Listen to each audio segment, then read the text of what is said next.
সে আমার ওপর ঝাঁপিয়ে পড়ল। সারা রাত ধরে সে আমার সাথে তার ঘৃণার খেলা খেলল।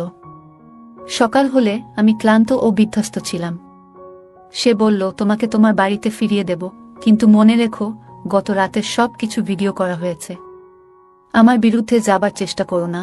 যৌবনে পা দিয়েই একদিন হঠাৎ করেই আমার জীবনে এমন কিছু ঘটল যা আমি কল্পনাও করতে পারিনি। একটি রহস্যময় ছেলে, খুব সুন্দর চেহারার, আমাকে তার সঙ্গে নিয়ে গেল। প্রথমে আমি ভয় পেয়েছিলাম, কিন্তু কিছুক্ষণ পর সে আমার হাত পা বেঁধে বলল, আজ থেকে তুমি আমার শরীর কাঁপছিল ভয়ে, কিন্তু সে আমাকে ধীরে ধীরে আলিঙ্গন করল। এরপর আমি যেন সমস্ত সংবেদনশীলতা হারিয়ে ফেললাম। তবে তার চোখে ছিল এক ধরনের অদ্ভুত নরম ভাব, যা আমাকে খানিকটা আশ্বস্ত করেছিল। সে বলল, ভয় পেও না, আমি তোমাকে কোনো ক্ষতি করব না। আমি শুধু চাই তুমি আমার সাথে থাকো সবসময়। তার কণ্ঠে ছিল এক ধরনের নিষ্ঠুরতা, আবার সেই সঙ্গে গভীর ভালোবাসা। আমার গল্পগুলো তোমরা শুনো, কিন্তু সাবস্ক্রাইব করো না। দয়া করে গল্পগুলো ভালো লাগলে ভিডিওটি লাইক, শেয়ার এবং চ্যানেলটি সাবস্ক্রাইব করো প্লিজ। আমার নাম সোনালি। বয়স কম, কিন্তু আমার মন খুবই কৌতূহলী। যখনই কোনো ছেলে আমার দিকে তাকায়, আমি মিষ্টি হাসি দিয়ে তাকে অভ্যর্থনা জানাই। বন্ধুরা আমাকে বারবার সতর্ক করেছিল যে এমন আচরণে একদিন আমি সমস্যায় পড়তে পারি, কিন্তু আমি কোনো কথাই শুনতাম না। আমি সবার সাথে মজা করতাম, হাসতাম এবং ছেলেদের সঙ্গে খোলামেলা কথা বলতাম। এমনকি যারা একটু বিপদগামী, তারাও আমার কাছে এসে কথা বলতে চাইত। এরকমই একদিন, যখন আমার বাবা বাড়িতে ছিলেন না, আমি দৈনন্দিনের মতো একটা ট্যাক্সি বুক করেছিলাম। বাবা থাকলে সবসময় আমাকে গাড়িতে তুলে দিতেন, কিন্তু সেই দিনটা ছিল একা যাওয়ার সাহসের দিন। মা খুব চিন্তা করছিলেন, আর আমি বললাম, মা, আমি এখন বড় হয়ে গেছি, সব ঠিক আছে। আমি ভেতরে ভেতরে বেশ আত্মবিশ্বাসী ছিলাম। ক্যাব এলে আমি ব্যাগ নিয়ে সামনের সিটে বসলাম। চালককে দেখে একটু অস্বস্তি লাগছিল, সে আমার পায়ের দিকে তাকাচ্ছিল। আমি তাকে দ্রুত কলেজে পৌঁছাতে বললাম এবং ভয়ে ব্যাগ থেকে বই বের করলাম। কিন্তু তারপর যা ঘটল তা ছিল আমার কল্পনার বাইরে। চালক হঠাৎ একটি নির্জন রাস্তা ধরে যেতে লাগল। আমি অবাক হয়ে বললাম, এটা কোনো রাস্তা? আপনি তো ভুল পথে যাচ্ছেন। সে মুচকি হেসে বলল, একটু শর্টকাট নিচ্ছি মিস, চিন্তা করবেন না। কিন্তু তার হাসিতে ছিল এক ধরনের শীতলতা যা আমার মনকে আরও অস্থির করে তুলল। আমি বইটি বন্ধ করে তার দিকে তাকালাম। আমি এই রাস্তা চিনি না বলেই আমি ফোন বের করে বাবাকে কল করতে চাইলাম, কিন্তু ঠিক তখনই সে ফোনটি আমার হাত থেকে কেড়ে নিল। আমার হাত পা ঠান্ডা হয়ে গেল ভয়ে। চুপ করে বসে থাকো, সে গম্ভীর স্বরে বলল। এরপর আমি প্রচণ্ড ভয়ে জড়ষ্ট হয়ে গাড়ির সিটে বসে রইলাম। সেই মুহূর্তে মনে হলো আমার বন্ধুরা ঠিকই বলেছিল। আমি তাদের কথাকে গুরুত্ব দেইনি, কিন্তু এখন বুঝতে পারছি কি বড় ভুল করেছি। কিছুক্ষণ পর সে একটি পরিত্যক্ত বাড়ির সামনে গাড়ি থামাল। আমার বুক ধকধক করছিল। চালক দরজা খুললে আমাকে জোরপূর্বক টেনে নামাল। আমি চিৎকার করার চেষ্টা করলাম, কিন্তু কেউ শুনতে পেল না। আজ থেকে তুমি আমার, সে বলল। ঠিক তখনই হঠাৎ করে সেই রহস্যময় ছেলেটি হাজির হল। আমি চিনতে পারলাম এটা সেই ছেলেটি যে একদিন আমার দিকে তাকিয়েছিল, আর আমি তাকে মিষ্টি হাসি দিয়েছিলাম।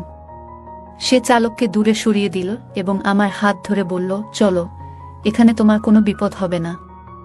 সে আমাকে নিয়ে তার গাড়িতে উঠাল এবং দ্রুত সেই জায়গা থেকে বেরিয়ে এল।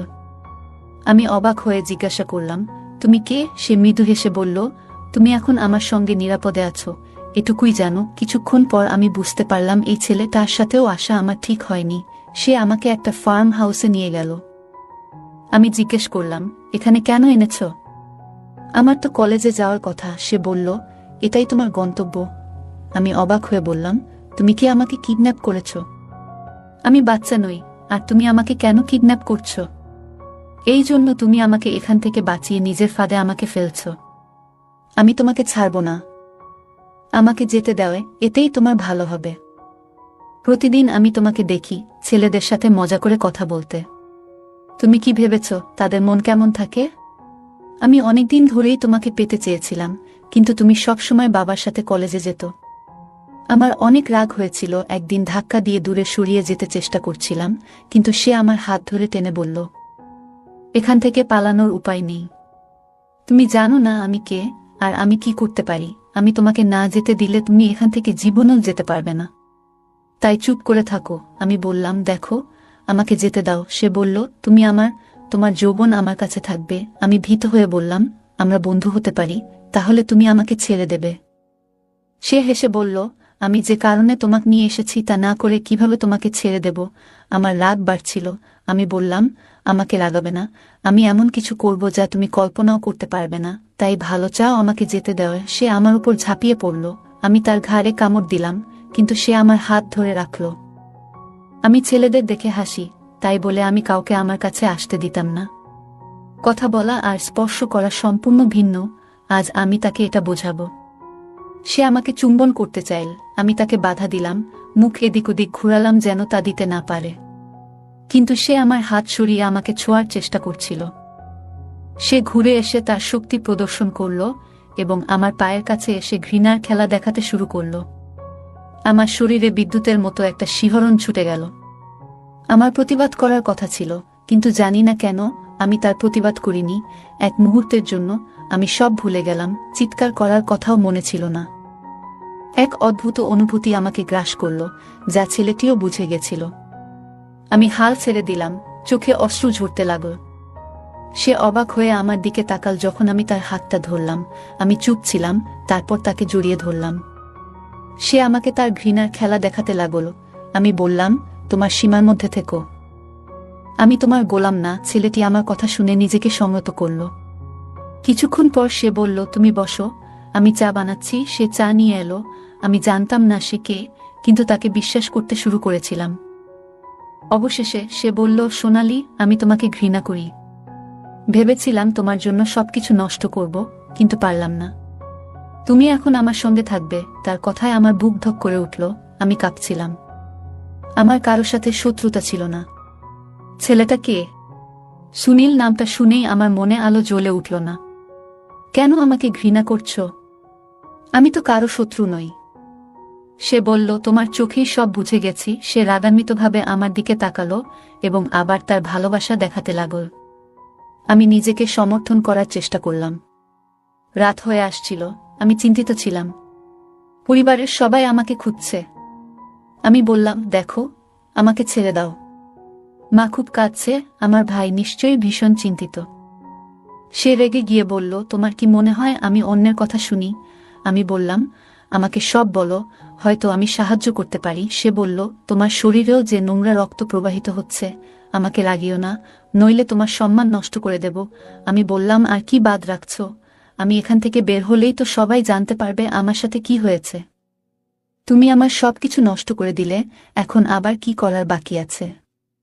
সে রাগ করে রুম থেকে বেরিয়ে গেল। আমি আর নিজেকে সামলাতে পারছিলাম না। আমি কাঁদতে শুরু করলাম এবং রুমে কিছু প্রমাণ খুঁজতে লাগলাম। একটা ছবি পেলাম যেখানে একটা মেয়ে আছে। মনে হলো মেয়েটা তার বান্ধবী। আমি ভাবলাম, ছবিটা দেখিয়ে তাকে ব্ল্যাকমেইল করতে পারি। বিছানায় বসেছিলাম আর ভাবছিলাম, আমার জীবনটা মনে হয় এখানেই শেষ হয়ে যাবে। আর আমি কাউকে আমার মুখ দেখাতে পারবো না। কিছুক্ষণ পর ছেলেটা দরজা খুলে আমার কাছে এসে বলল, কাঁদছো কেন? আমার চোখ লাল ছিল। আমি ছবিটা দেখিয়ে বললাম, তুমি আমাকে কিডন্যাপ করেছো কেন? যদি তোমার বান্ধবী জানতে পারে, কত কষ্ট পাবে। হঠাৎ সে আমার হাত থেকে ছবিটা ছিনিয়ে নিল। ছেলেটি ছবিটার দিকে তাকিয়েছিল, তার চোখ ভিজে গেল। আমি ওর কাছে এসে জিজ্ঞেস করলাম, কি হয়েছে? সে বলল, এই ছবিতে যে আছে সে আমার বোন হয়।